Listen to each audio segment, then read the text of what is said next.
Hello everyone and welcome back to Pokémon FireRed. I took a bit of a break from recording because I had recorded a bunch of episodes in advance. So just to re-familiarize myself, I have a fairly strong party. Charizard currently in front. Not the ideal choice for what's about to happen, but I should be overpowered enough anyway.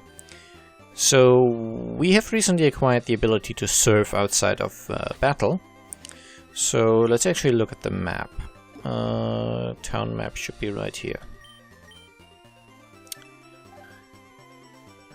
So we have been to Vermilion City and Cerulean City. That's the gym with Misty. That's the gym with Lieutenant Surge.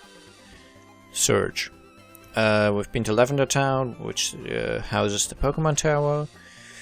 We have been to Celadon City, where the Plant Gym was located. We've been to Saffron City, where the Psychic Gym was. And down here in Fuchsia City was the Poison Ninja Gym. There's two gyms left. One of them is in Viridian City, but it's the last one we can access. And one is on Cinnabar Island. Now there's two ways to get to Cinnabar, as you can probably tell from the map. One is the very fast way down from Peloton. You just surf down here. It's quite quick and you'll make it. I'll show you that path eventually. And there's the long way this way, but in the middle there's Seafoam Islands.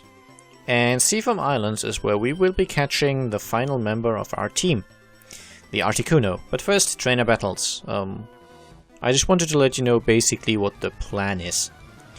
So, I guess this episode is probably going to involve a lot of fairly boring trainer fights against stuff like a level 30 Tentacool. I guess Wing Attack should work. I should have the stamp bonus on that. Yeah, it's pretty powerful. Don't need to change Pokemon. Charizard should easily be powerful enough. Let's go for Slash. Oh, Protect. Protect is a bit annoying because it means he cannot be hurt this turn, but it really just postpones the inevitable.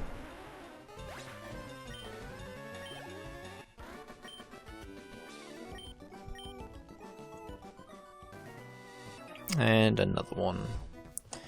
I will still be doing all the trainer battles along the path, at least all the ones I find. I might miss one or two if they're out of my way and I don't know where to find them, but in general, I think I still get decent enough experience from these fights to make it worth my while.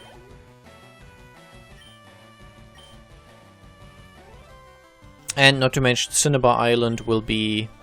not Cinnabar. Seafoam Islands is quite a long dungeon, so if I'm overpowered, that means I'm less likely to require a sort of quit out at any point.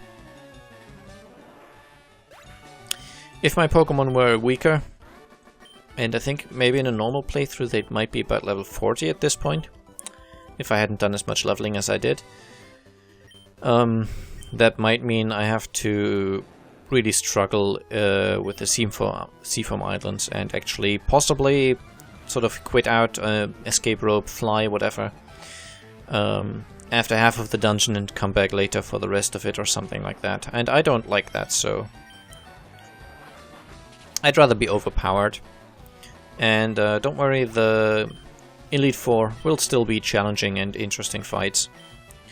Possibly not the first time around. The first time around, I think I should probably get away with the team I currently have without too much more leveling. The second time around they will be much stronger, so then I will really need some more practice, some more training.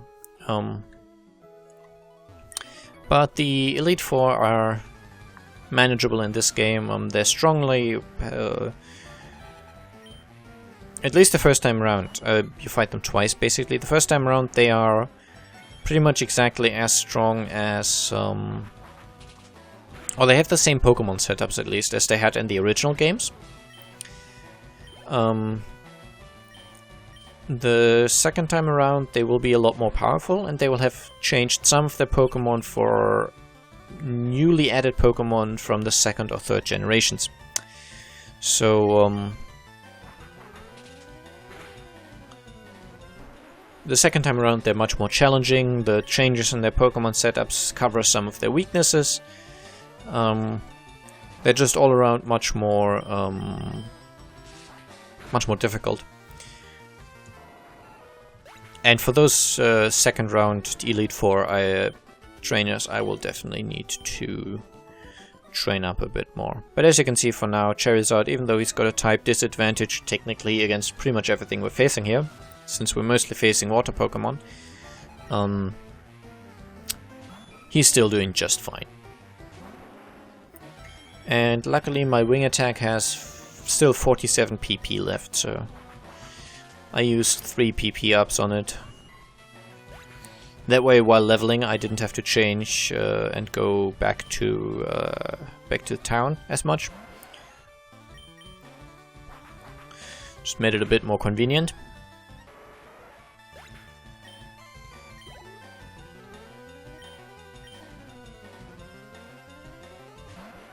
And obviously it's also paying off now, and PP ups are not a scarce resource for me, since I get tons of them from my Meowth while leveling. Pulling level 54. Nice. Oh, trying to learn Dragon Rage.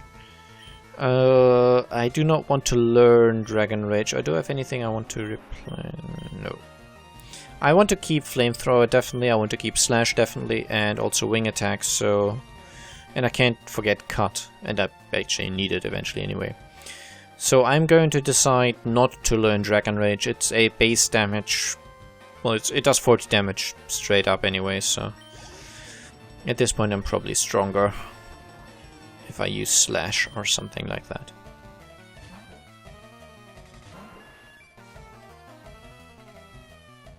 I've also decided that, you know, I've leveled up my Pokemon somewhat slightly conscious of the effort values and all that stuff, which isn't technically necessary. When the LP is over, I will basically use a sort of cheaty, hacky save game editor thing to I'll clone one of my Pokemon, and I will give one of it the worst possible stats, basically. So I will give it a bad nature. I will give it or a bad nature for specific values, basically. I will give it no effort values and 0 in all of the, I guess, DVs they're called. Not quite sure. The values which determine stat growth. I will put all of those to the lowest possible value as well.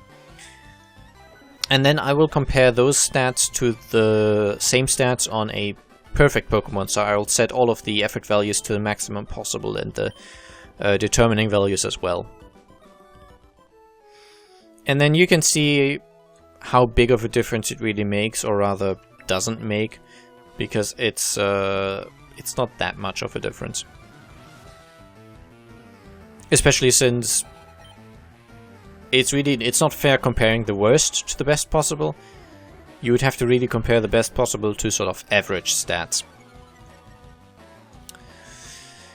Okay, well, we have a double fight, but this should be quite simple. Wing attack, that one you can...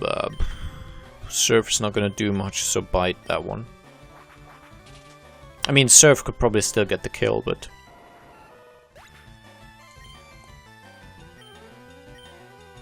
No point in wasting the move when bite works just fine.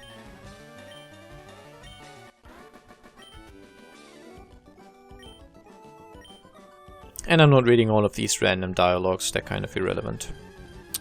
Oh, a wild encounter, yay. Wild Pokemon you can get here are Tentacruels and Tentacruels, but as you can see, this one's level 12. Their level range is pretty large, so you can get them... I think they can go up to level 40 maybe. They can get quite strong. But on average they're probably going to be maybe level 20. So as I said, not really worth my time. Now the Seafoam Islands are a somewhat lengthy dungeon, and I don't remember it that well, and I don't have a solution in front of me right now. I might, if I see that it's too complicated, I might eventually get one, but I seem to recall that it's all fairly linear. Or there's no complex puzzles involved, it's just kind of going through it carefully.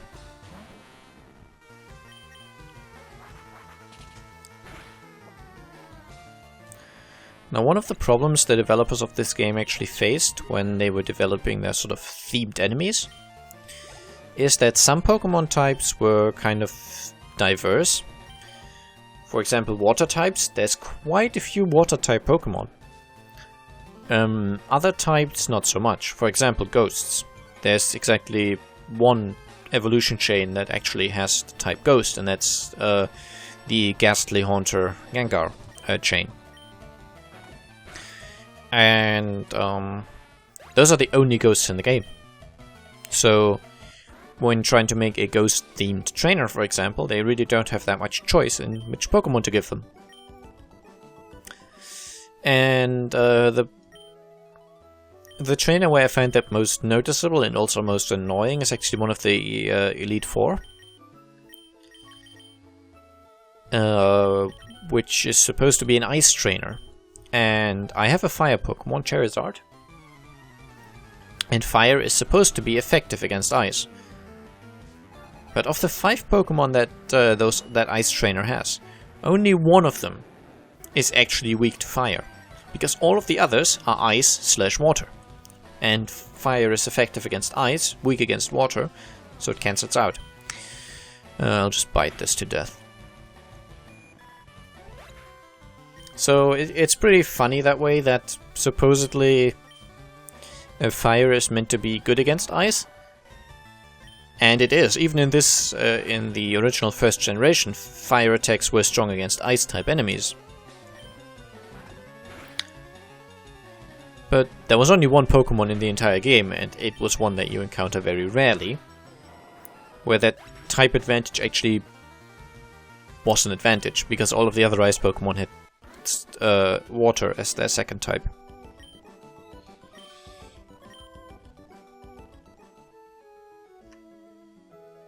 Okay, let's go to you next. Swimming information here, I guess.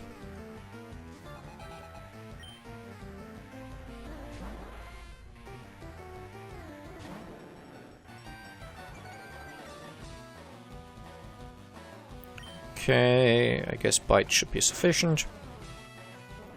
I actually took some damage from that last fight, that's interesting. Or, I don't even know what fight I took that damage in. Doesn't matter. It's only 9 damage and Gyarados is pretty powerful. It's a bit of a boring lineup. At least I put some effort and thought into my team. Well, point of fact, I took all the Pokemon I liked and put them in a team.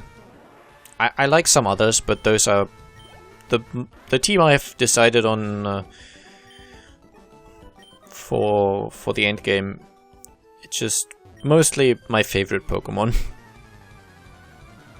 I really like Gyarados because back in the days I felt so cool and special about knowing that the completely useless Magikarp would eventually be really powerful, and I just like Charizard because it was the first starter I ever chose, and I was very young in the days, and I was struggling with the first and the second gym, and I thought, oh, I totally chose the wrong Pokemon, this one's really weak.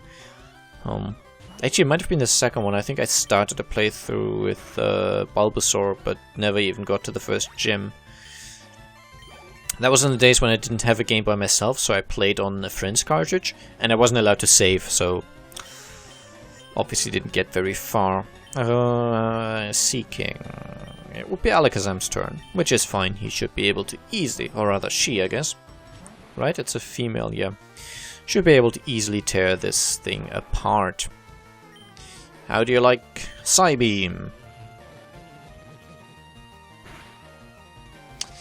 You don't. That's nice. Nope. Not gonna change Pokemon, but Confusion should be sufficient for this. It's not an evolved Pokemon.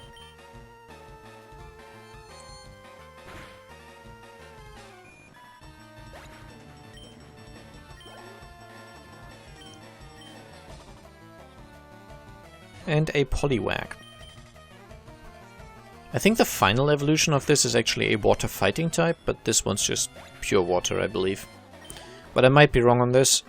I used to know these things very well, but I am at this point definitely very rusty. Oh dear. I should probably use a repel, but I don't think I've got very many. And I definitely don't... I'm just not a fan of repels. But I don't want to waste AP on these Pokemon either. PP rather, not AP. They're called AP in German, which just doesn't lend itself to the same kind of jokes that PP does.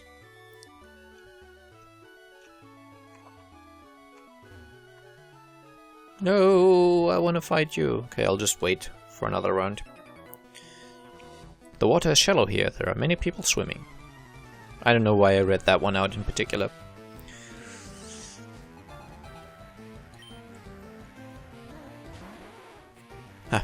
Sorry, my nose was itching. I hope you didn't hear that too much.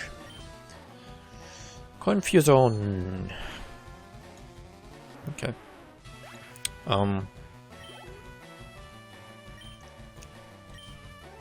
I guess there won't be that much talking in this section. Let's go for... why don't we use a medium-powered attack. There isn't much to say about these fights, so if I'm silent for a bit, just bear with me, I guess. I thought about cutting these out, but then I feel I would be removing too much. And...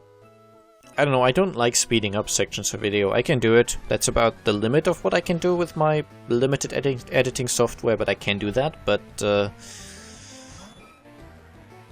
I don't know, I always find those bits a bit annoying in other people's Pokemon LPs when they suddenly speed up sections and put some sort of random dubstep music over it.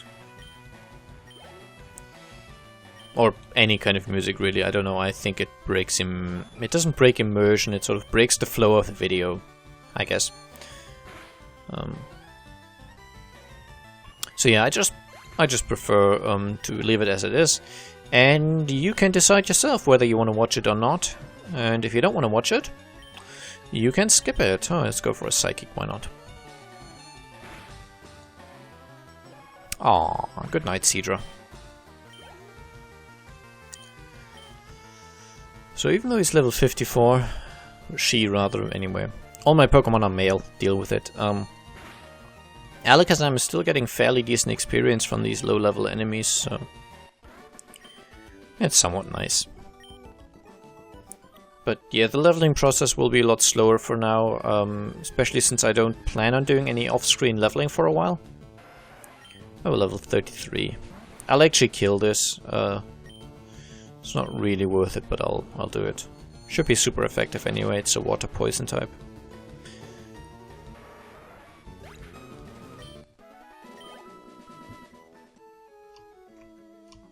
Hello.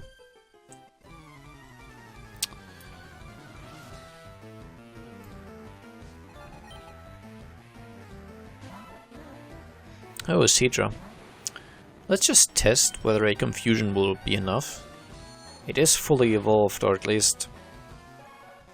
that's the final stage of its evolution in the first generation. I believe they later added a way to evolve it further using, I think, an item and trading it with that item equipped or something? I don't know exactly. But there's some way. Oh, it's Gengar's turn. Gengar's sprite doesn't look that cool, but... Gengar is a pretty strong Pokemon. Aw, Twister. Meh. I don't care. I should have used Shadow Ball for a one-hit kill in the first turn, but I didn't know it was gonna live that long.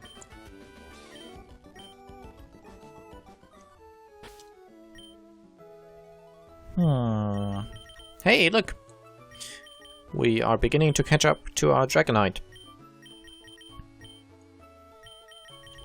I'm very OCD about the Pokemon order being correct, so that's why I change it whenever someone leveled up. And here are the Seafoam Islands. Are you a trainer? Strong trainers and water Pokemon are common sights in these parts. They say that Misty of the Cerulean Gym trains here. Well, if she's as strong as she was when we faced her, she's gonna get wrecked here. I think to get to the other entrance down there, we need to get here from the other side, so... I'm not sure if it makes a difference, though. I really don't know. But as you can see, this is all blocked off by stones, so we can't actually get any further from here. But we can talk to this woman, or fight her, rather.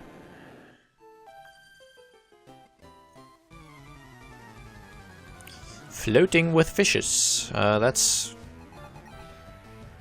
I mean, it's not quite that, but it's almost that mobster's thing about sleeping with the fishes. Okay, let's go for a Shadow Ball, see how much that does. It is stab damage, so it's going to be doing a fair amount.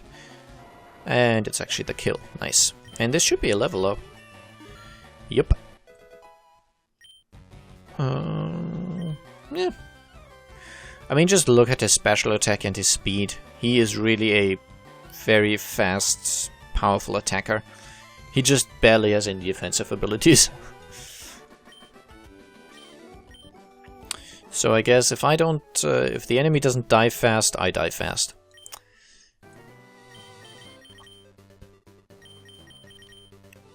I think Dragonite is probably my most defensive Pokemon. Actually, I want to know that now. Let's check. Yeah, 110 and 139. That's defense and special defense, respectively. Gengar obviously has nothing. Pretty good special defense in Alakazam, I guess. Oh, Gyarados is also pretty bulky. Gyarados has a lousy special attack. Wow.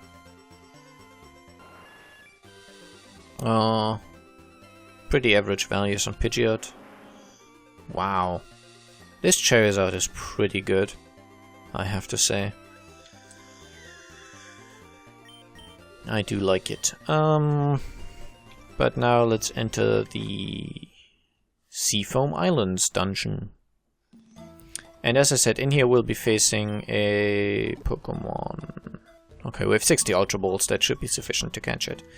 We'll be facing our first legendary Pokemon. I think it's... I mean, I guess you might count Snorlax, but yeah, we're technically facing our first legendary Pokemon in here. Okay, I'm not gonna fight a 22 Zubat.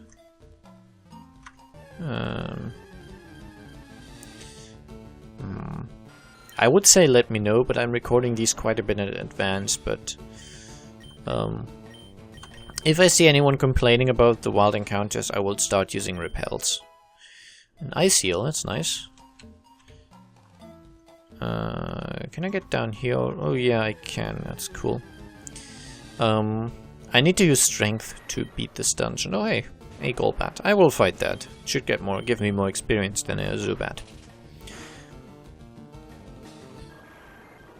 Good night. 684, that's not bad.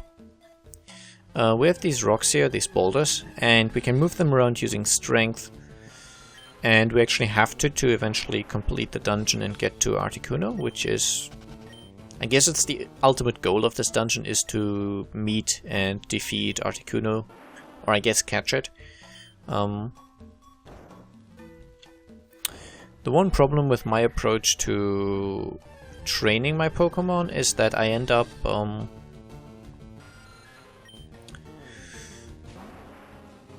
giving them mostly various attack moves and nothing sort of strategic, so no paralyzation, no poisoning, nothing like that. And a Pokemon is much easier to catch if you're able to put it to sleep. Psyduck. I think cut should be my weakest move. If I don't kill it, I'll attempt to... Okay, I do. If I hadn't killed it, I would have attempted to catch it. Can I also get to the second boulder? I need to push these down various holes to block the water flow later on to basically get to Articuno. Let's use cut again.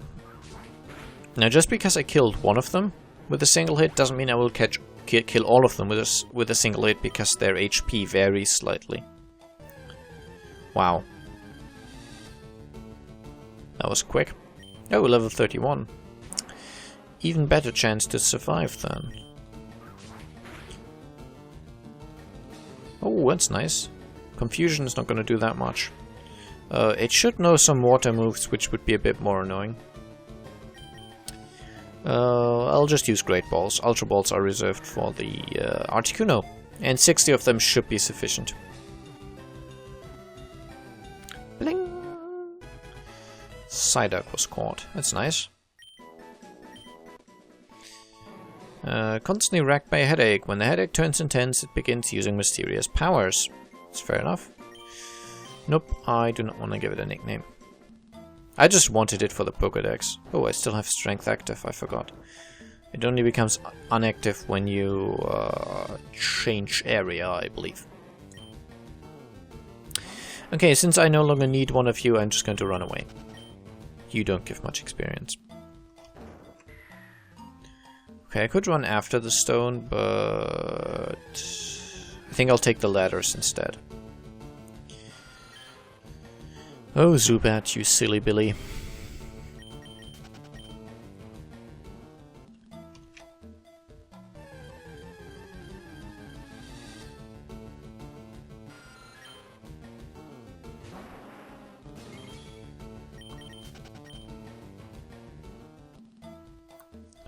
Actually, I've been recording for quite a while now. I'll do the rest of the dungeon in one go, so I'll have it in sort of one video, I guess.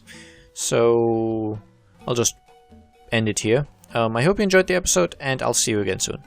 Bye bye.